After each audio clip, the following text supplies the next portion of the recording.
conversation today, my guest has been described as an intensely private person in public life, a pragmatist with a conscience. He stood to inherit a pioneering textile business, but chose instead to go to the Harvard Law School. He returned to India with a profound commitment to socialist ideals, joined the Congress Party, and more than 30 years later, steers the economic liberalization policies of the United Front government. I'm delighted to welcome the Finance Minister, Mr. P. Chidambaram. Mr. Chidambaram, your sort of economic philosophy, what has been the evolution in it, as opposed, or has it just been a case of giving up one ism for another because it didn't work? No. Let me begin with a small correction. I went to Harvard Business School, although I could have gone to Harvard Law School also. Yes, in the late 60s, after I returned to India, and in the early 70s, with Mrs. Indira Gandhi leading the Congress Party after it split, many of us were captivated by her policies. Garibi Hatao, and of course, nationalization of banks, followed by nationalization of general insurance and mining. Those were heady days. I was involved in a number of trade unions. At one point of time, I headed the largest rubber factory union, an engineering union, a transport union, and all kinds of things. But it became quite clear to me by the mid-70s that doctrinaire socialism would not work in India. It was reported to be working elsewhere in the world, but doubts were growing. I used to read quite a lot those days. And I think my philosophy changed by about 1980. And in 1980, when Mrs. Gandhi returned to power, I think she had shed the doctrinaire approach, and she had become quite a pragmatist. In fact, the first liberalization, very tentative, began in the 1980s. It's a slow evolution, a slow change. The world changes, India changes, one's views change. I don't say that I woke up one day and suddenly discovered the virtues of this or that. It's a slow change. Was it a coincidence that it changed with the evolution of the philosophy of the party? No. The party's change came much later. I had a major role to play in writing the manifesto for 1989, and some changes came about then, and I think the manifesto for 1991, that's right, 1991 manifesto, and then the 1996 manifesto. I think the changes came much later in the party. I think I had changed much ahead of the party. When the budget, even as the recent budget was being sort of read out in Parliament, it was greeted with great euphoria, and it seems to have been followed by, shall I describe it as cautious optimism. Are you sort of concerned about that? No, I was not carried away with the euphoria. In fact, the day after the budget, I said that all this high praise would easily turn into harsh criticism if I did not deliver. And I always remember, if something can go wrong, then it will. I think one has to be very careful. I have not given myself 10 out of 10. What have you given yourself? I think to one correspondent I gave myself between 7 and 8 out of 10. There is an unfinished agenda. Some gaps are there which have not been addressed in this budget for reasons which are quite obvious. They would have to be addressed. You know, when I was counting down for this interview, we were talking to Mrs. Ela Bhatt for this program, and I told her that I'd be doing this interview with the finance minister, and she said, well, ask him what the budget does for the 80% of India. What would you say to her? The question is a wrong question. someone in Parliament asked me, will this budget provide food for the poor? The answer is no. I could ask questions in that same vein. Will it provide clothing? Will it provide shelter? Will it provide work? Answer is no. The budget won't do that. What the budget will do is to stimulate growth. I make a distinction, and I would urge Ms. Hila Bhatt, for whom I have great respect, the kind of pioneering work she's doing with women and Sewa. There is a difference between poverty alleviation and abolition of poverty. All that a budget can do is to provide some relief to the poor.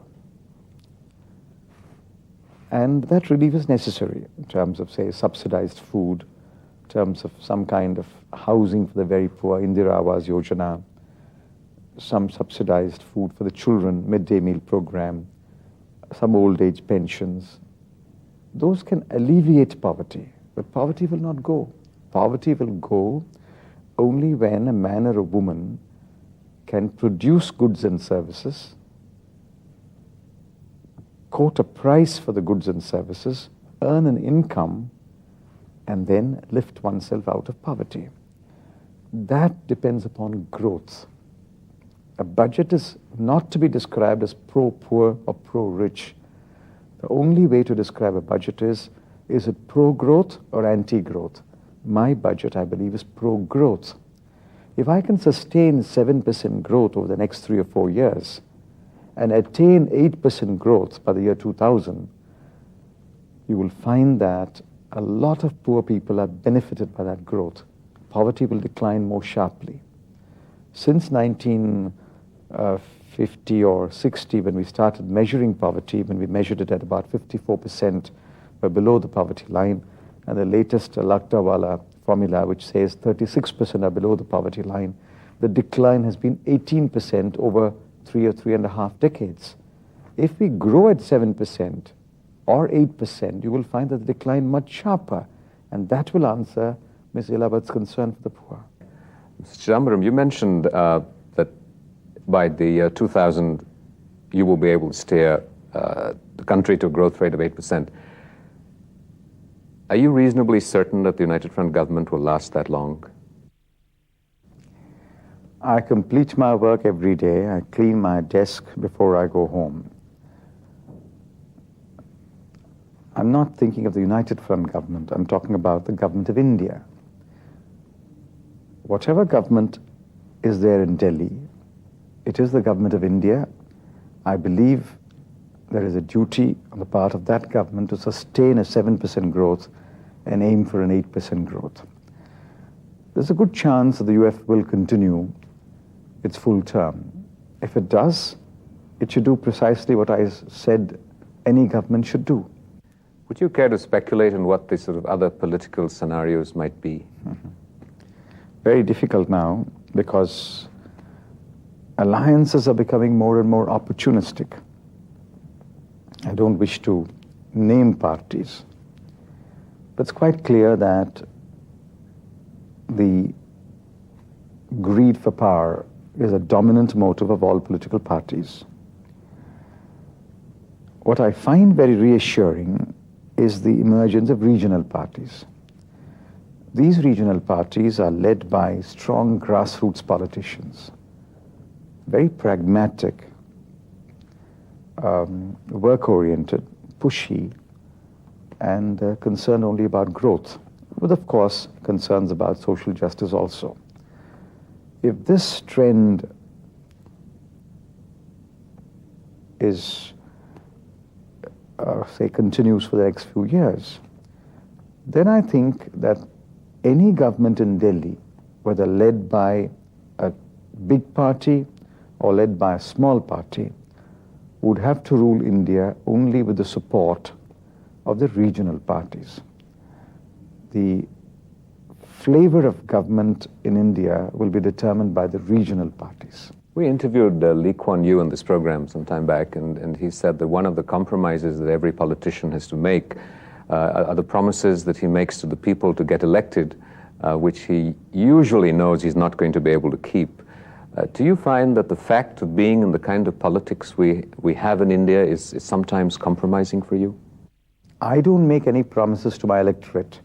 I think my electorate knows me too well to expect any such promises from me. But as a party, yes, we make promises. The Congress party to which I belonged made promises. The TMC to which I belong makes promises. And I think we make some extravagant promises. We should not make those promises. Most promises are in the nature of more subsidies, more SOPs, more reliefs, and more of this and more of that. I'm afraid many of these promises cannot and will not be kept. The only promise that I will make is, if that will satisfy the electorate, is that there will be greater savings, greater investment, and therefore the corollary will be more growth. Is there a sort of a private, personal side of Mr. Chidambaram that feels compromised and anguished with the larger political canvas that you have to work with and interact with in achieving your sort of larger goals? No, I don't make these compromises. Because I could not make this compromise with my former party, Mr. Moopanar and I and others left the party. One can make some small adjustments, but I don't think one can make major compromises. I don't make those compromises. I'm quite happy to be in office. I'm quite happy to be out of office. There was a newspaper item the other day of quoting the Speaker, Mr. Sangma, that he had received thousands of letters from people asking the Speaker to stop the telecast of proceedings in Parliament because they were so chaotic, and what kind of impression would people get about Parliament. Do you feel at odds with the political culture that you're working with? Sometimes, yes. You see, television has not improved the quality of either attendance or behavior in Parliament. And this I anticipated even at the beginning. I said it for the first few days, people will be on their best behavior, they'll wear their best clothes, but it won't last beyond a few days. I think there is a big difference between regions of India. One could sometimes raise one's voice, but I think rushing to the well, sitting in the well, shouting at people, as opposed to shouting down the opposition occasionally. These are unacceptable behavior in the Parliament of India. But I'm afraid as power moves from one section to another section and new classes and new sections share power and come into Parliament, for the first few years you cannot expect major changes. I think over a period of time we might get better behavior. But I don't think the behavior has anything to do with the effectiveness of Parliament. Despite this behavior, I think business can be done, provided we are willing to work long hours and devote our attention and time to the most important work of Parliament, which is making laws. Not enough time is being given to legislative work, and that's a great pity. There is a sense of despair that, in a sense, government and Parliament perhaps doesn't work. As someone who's part of the political process, where might the impetus for change come from? How is this going to change, or are we just sort of going to have to learn to live with it? I don't see any change coming in the next 10, 15 years. Do you despair? No. Does it not matter? I have only 10, 20 years between 10 and 20 years of effective political life, active political life. So why should I despair? I know that this is not going to change over the next 20 years, so I learn to work within the system. I'm a votary of the presidential system. With Parliament, it's possible to have a presidential system with Parliament. The French have it. Some other countries have it. I think in that way, the business of governance can go along even while Parliament continues to debate and question and hold people accountable. Now what happens is, the business of government gets paralyzed for several weeks a year because of the scrutiny in Parliament and because of parliamentary duties of ministers.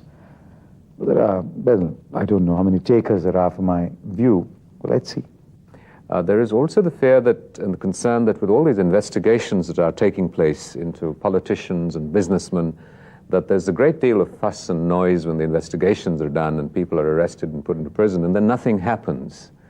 Are you conscious of this? Is there something that you're doing to set this concern at rest?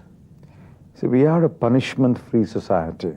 At least we were a punishment-free society. And after some time, there's a wave of sympathy for the one who has been found at fault or got caught. It's not good. At the same time, it's not good that everything should be investigated. One of the reasons why there is a certain amount of paralysis of decision-making is because people fear that everything will be investigated. People are unwilling to take decisions. One must keep a distinction between an error of judgment or simply an error of decision-making and a culpable offense and crime.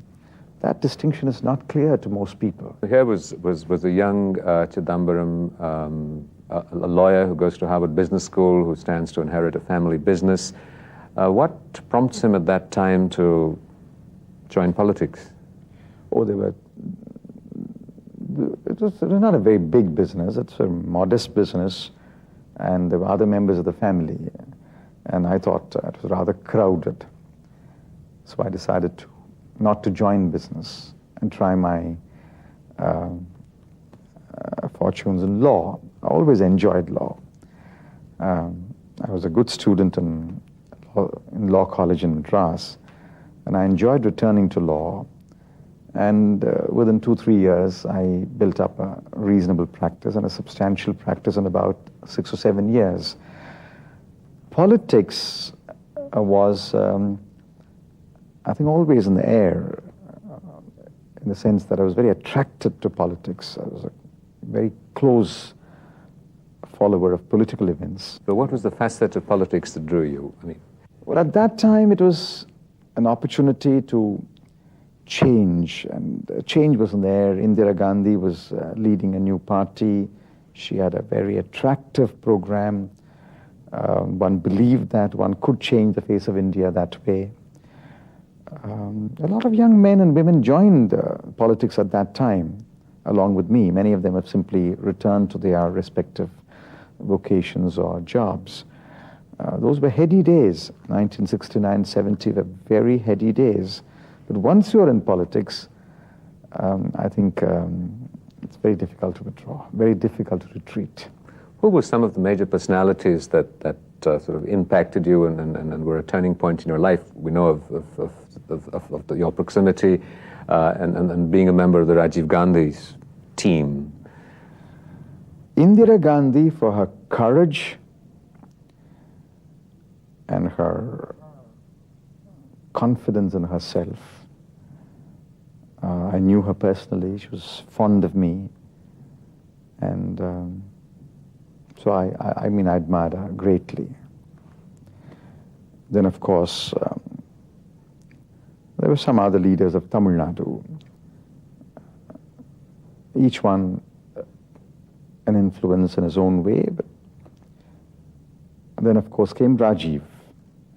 Now, Rajiv Gandhi, for his basic decency, compassion, ambition to change India, an aspiration for India, that is like a breath of fresh air.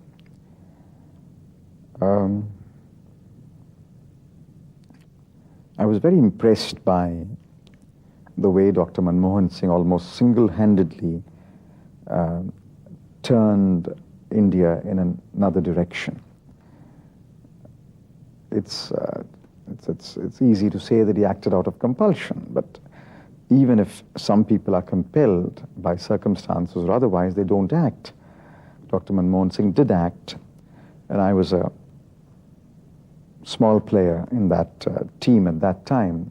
Are you disappointed at some of his criticism of the budget and your positions now? By?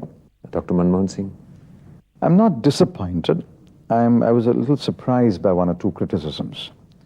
His criticism, say, for example, about the inflation. I believe that inflation will be between 6 and 7%. He has described it as a certain amount of callousness. That's not right. In the first 4 years of Dr. Manmohan Singh, average inflation was 10% a year. It was only in 95, 96, average inflation came down to 7.8.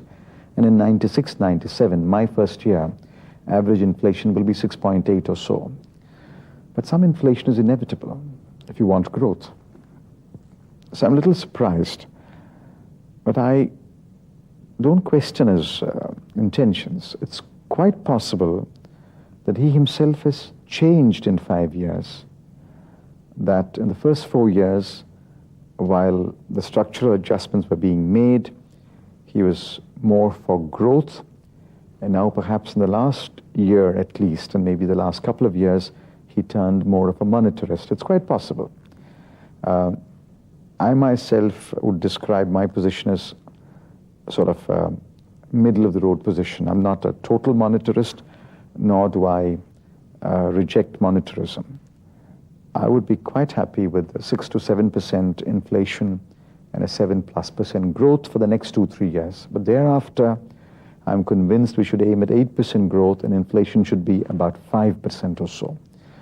It's quite possible people will change. That change could get reflected in words and statements which might be taken as criticism. I don't take it as criticism. I take it as a point of view which I must keep in mind while I'm framing policy. You mentioned that you had perhaps a political life ahead of 15 to 20 years. And we do know in India, in some senses, that the older you become, the more sort of politically prominent you become, perhaps. What agenda do you have for yourself in politics? Well, let me remind you, I said 10 to 20. I see 10 an active political life. The next 10, not active, an effective political life. What's the difference? Well, there is a difference. Active political life is contesting elections, holding office, being a minister or something equivalent. An effective political life is not doing any of these things, but influencing policy, molding public opinion, creating opinion. That is an effective political life. I'm very clear. I don't see for myself... Do you think you might be the rare politician that chooses to retire? Oh, I will retire. You can mark the day and time. I have no doubt in my mind that I will retire. I will retire earlier than most people think. But I will try and be effective for about 7 to 10 years thereafter. And after that, I'm sure I won't even be effective. So what is your ambition for this 7 to 10 years? None at all. Just to do the job which I have at the moment. I was very happy being Minister for Personnel before I became Minister of Internal Security. And I held both jobs, which is a far cry from what I'm doing now. I enjoyed my 2 stints as Commerce Minister. I enjoyed my break from the ministry. Although there were other commerce ministers, most people continue to think that I was commerce minister. I was talking so much and writing so much, maybe I shouldn't have done that. At the moment, I'll do this job. And I'll do it as best as I can. I have clear goals. I'm going to burn these goals into the consciousness of every Indian. Sustain 7% growth, aim at 8% growth, become more productive, more efficient, more competitive. That's the only way to make the Indian economy great. If the Indian economy becomes great and everything else falls in place, India will become a great country. I'll do this job as best as I can, as long as I can. After that, if there's a job, I do the job. If there's no job, I do what I do well. Read, write, speak. Mr. Chidambaram, thank you very much indeed. Thank you. Thank you. That was a great pleasure. You.